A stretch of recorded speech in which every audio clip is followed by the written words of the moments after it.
Lettre de Paul aux chrétiens de Colosse. Chapitre 1. Moi, Paul, je suis apôtre du Christ Jésus parce que Dieu l'a voulu.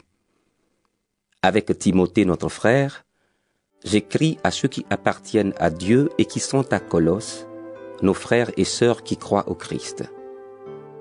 Que Dieu notre Père vous bénisse et vous donne la paix. Nous remercions toujours Dieu, le Père de notre Seigneur Jésus-Christ, quand nous prions pour vous.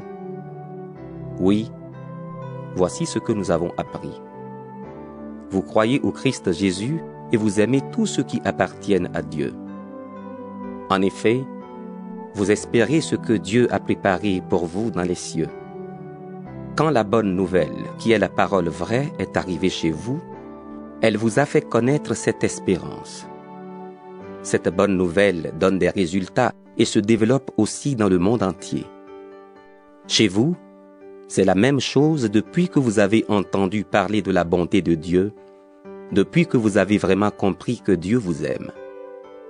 Épaphras, qui est notre ami et qui travaille avec nous, vous a enseigné cela.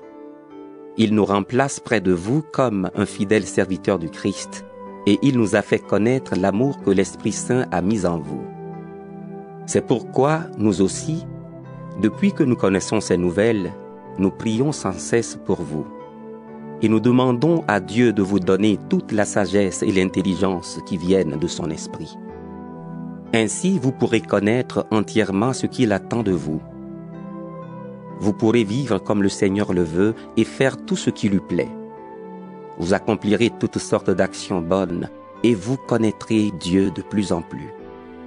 Sa puissance magnifique vous rendra fort pour tout. Alors vous résisterez et vous supporterez tout avec patience. Avec joie, remerciez le Père.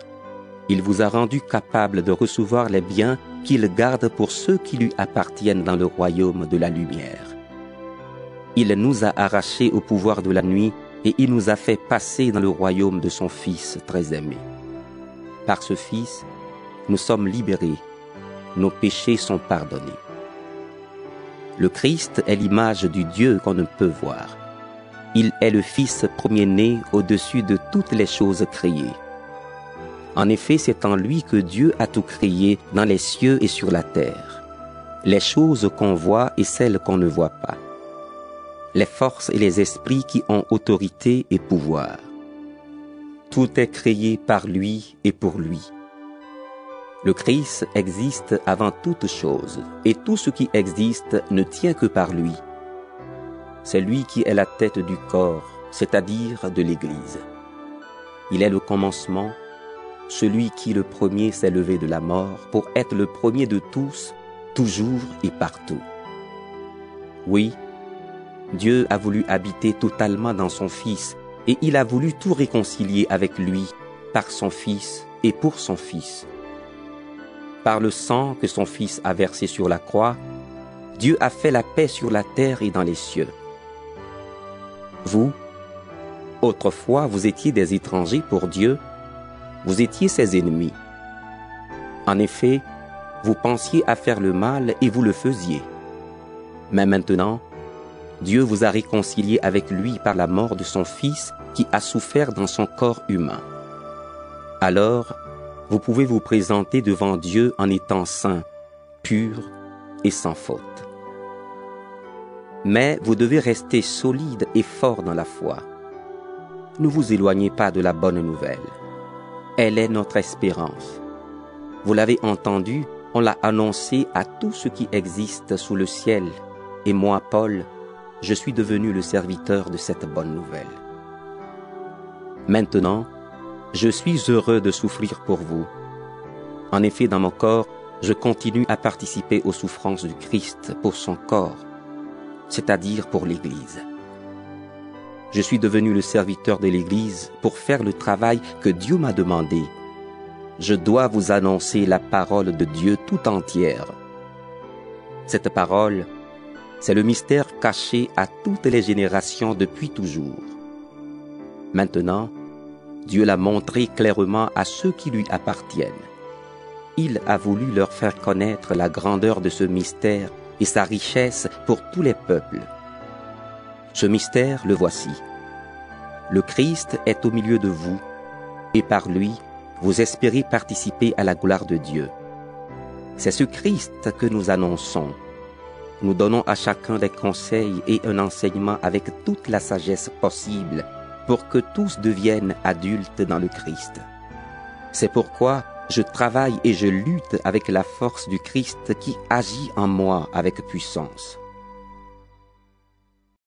Colossiens, chapitre 2.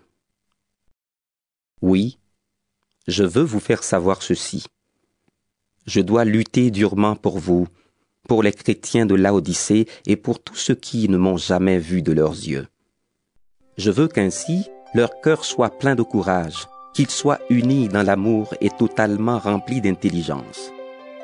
Alors, ils connaîtront le mystère de Dieu. Ce mystère, c'est le Christ, et tous les trésors de la sagesse et de la connaissance sont cachés en lui. Je dis cela pour que personne ne vous trompe avec de beaux discours. Bien sûr, je suis loin de vous, mais mon cœur est avec vous.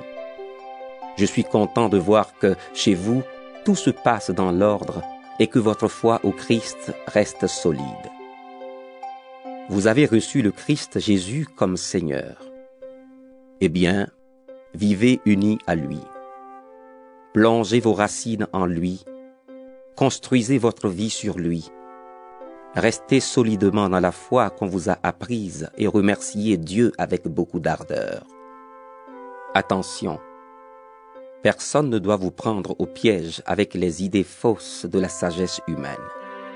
Ce sont des mensonges creux qui s'appuient sur des traditions humaines, sur les forces du monde et non pas sur le Christ. Dieu habite totalement dans le corps glorieux du Christ. Et vous participez totalement à la vie du Christ, lui le chef de toutes les forces qui ont autorité et pouvoir. C'est dans le Christ que vous avez été circoncis. Cette circoncision, ce n'est pas la main d'un homme qui l'a faite. Elle vient du Christ et par là, il a enlevé ce qui nous entraînait au mal. Par le baptême, vous avez été mis dans la tombe avec le Christ, mais avec lui, vous avez été réveillés de la mort. En effet, vous avez cru dans la puissance de Dieu qui a réveillé le Christ de la mort. Vous étiez morts à cause de vos fautes et aussi parce que vous n'étiez pas des circoncis. Et Dieu vous a rendu la vie avec le Christ. Il nous a pardonné toutes nos fautes. Il a effacé le document de nos dettes qui nous accusaient et qui étaient contre nous à cause des règles établies. Il l'a détruit en le clouant sur la croix. Dieu a enlevé leur puissance aux esprits qui avaient autorité et pouvoir. Il a présenté ces esprits devant tout le monde et il les a traînés comme des prisonniers dans le défilé victorieux de son Fils. Donc, personne ne doit vous condamner à cause de ce que vous mangez ou buvez, ou au sujet des fêtes, de la nouvelle lune et du sabbat. Tout cela, c'est l'ombre de ce qui doit venir, mais ce qui existe réellement, c'est le Christ. Personne ne doit vous priver de la victoire. Je pense aux gens qui se font tout petits devant les anges pour leur rendre un culte. Et ils donnent aussi trop d'importance aux choses qu'ils voient en rêve. Ces gens-là ont des idées trop humaines. Cela les gonfle d'orgueil. Ils ne s'attachent pas au Christ qui est la tête. Pourtant, c'est la tête qui donne au corps ce qui est nécessaire. Par elle, les articulations et les muscles tiennent bien ensemble. Et c'est Dieu qui fait grandir ce corps. Vous êtes morts avec le Christ et les forces du monde ne comptent plus pour vous. Mais vous faites comme si votre vie était encore sous le pouvoir de ces choses-là. Pourquoi est-ce que vous obéissez à ces règles? Ne prends pas ceci, ne goûte pas cela, n'y touche pas. Elles sont faites pour des choses qui disparaissent dès qu'on s'en sert. Ce sont des règles et des enseignements inventés par les êtres humains. C'est vrai, rendre un culte, se faire tout petit devant les anges, faire souffrir son corps, tout cela paraît sage. Pourtant, ces règles ne valent rien. Elles servent seulement à satisfaire des désirs humains. Colossiens, chapitre 3. C'est avec le Christ que vous avez été réveillés de la mort. Cherchez donc les choses d'en haut, là où le Christ se trouve, assis à la droite du Père. Le but de votre vie est en haut et non sur la terre. Oui, vous êtes passés par la mort et votre vie est cachée avec le Christ en Dieu.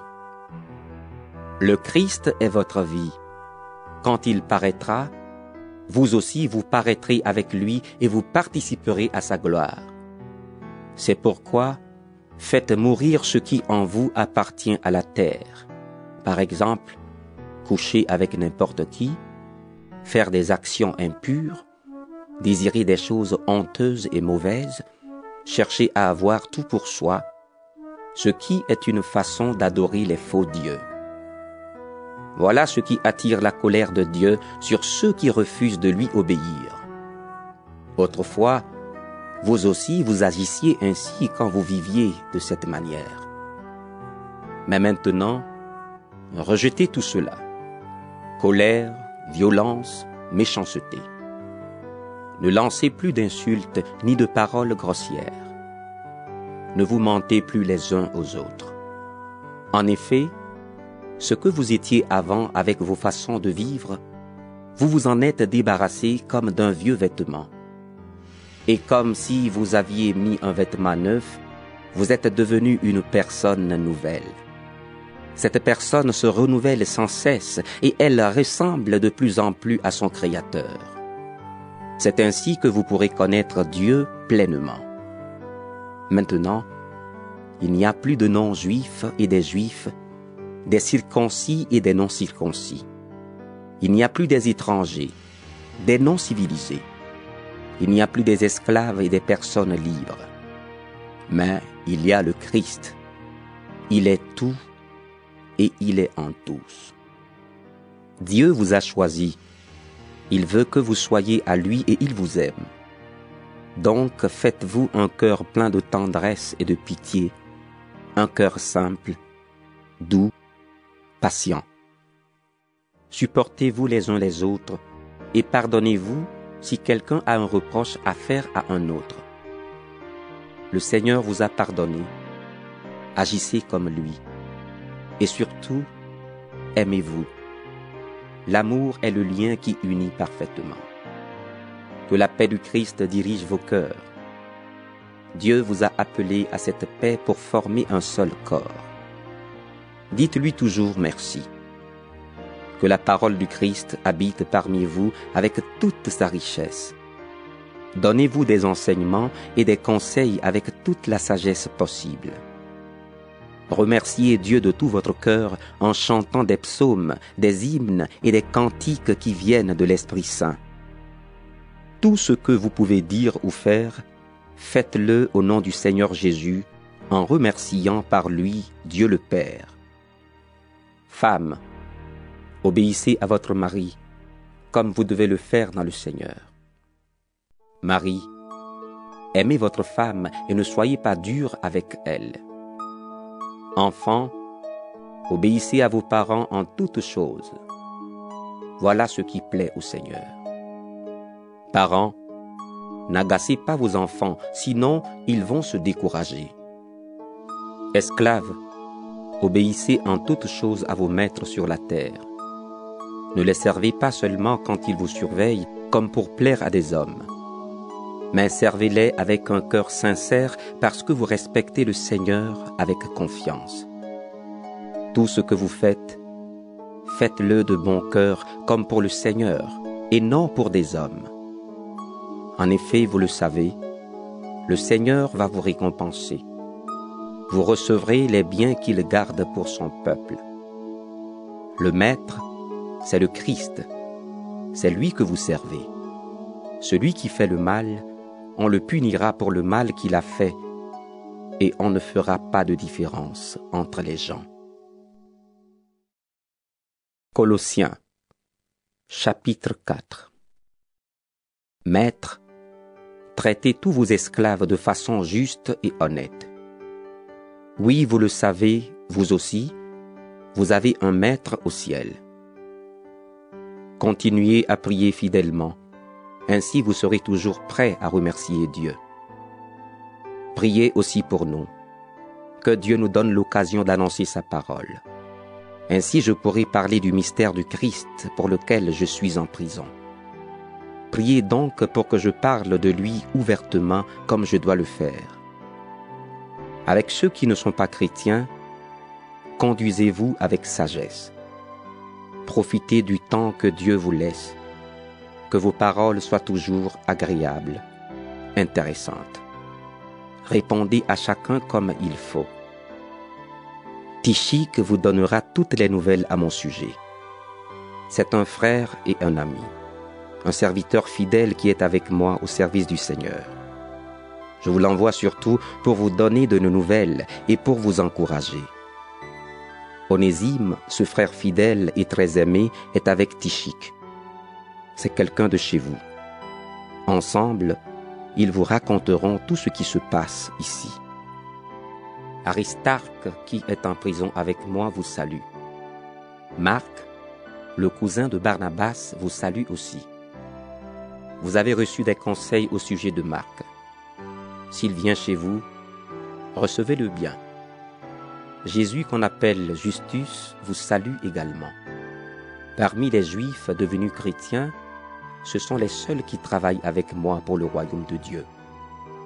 Ils m'ont donné du courage. Épaphras, qui est de chez vous, vous salue. Ce serviteur du Christ Jésus combat pour vous dans ses prières. En effet, il demande que vous restiez parfaitement chrétiens et toujours en accord avec ce que Dieu veut. Il travaille beaucoup pour vous, pour les chrétiens de Laodicée et pour ceux de Hiérapolis. J'en suis témoin. Luc, notre ami médecin, vous salue, ainsi que Démas. Saluez les frères et sœurs chrétiens qui sont à Laodicée, avec Nympha et avec la communauté qui se réunit dans sa maison. Lisez cette lettre chez vous. Ensuite, donnez-la à l'église de Laodicée pour que les chrétiens de cette ville la lisent aussi. Et vous, lisez la lettre qui arrivera de Laodicée. Dites à Archippe, « Attention, tu es chargé d'un travail au service du Seigneur. Fais-le correctement. Voici la salutation que moi, Paul, je vous écris de ma main. Souvenez-vous que je suis en prison. Que Dieu vous bénisse. »